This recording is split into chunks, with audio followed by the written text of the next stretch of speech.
Milli Hidrometeorologiya Xidmətinin məlumatına görə yaxın günlər ərzində bəzi ərazilərdə güclü küləyə əsəcəyi, fasilələrlə yağış yağacağı, yağışın ayrı-ayrı yerlərdə leysan xarakterli intensiv olacağı, bəzi çaylardan qısa müddətli sel və daşqın keçəcəyi və şimşək çaxacağı proqnozlaşdırılır.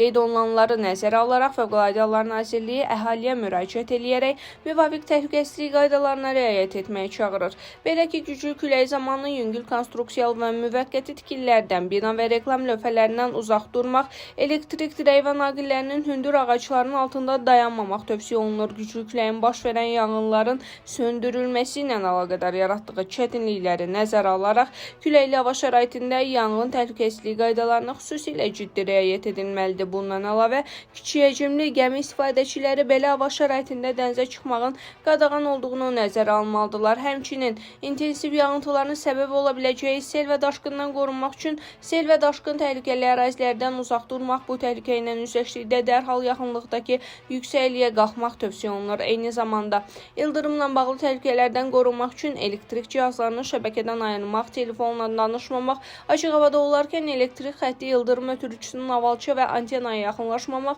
hündür ağacların altında daldalanmamaq və bu məqsədlə nisbətən çökək yer seçmək, avtomobildə olduqda isə hərəkəti dayandıraraq şüşələri qaldırıb ildırımın bitməsini gözləmək lazımdır. Həmçinin Fövqəladə Hallar Nazirliyi çimərliklərə üz tutan vətəndaşlara müraciət edərək küləkli hava şəraitində dənizə girməyin təhlükəli olduğunu xatırladır və müvafiq təhlükəsizlik qaydalarına ciddi riayət etməyə çağırır deyə məlumatda qeyd olunub.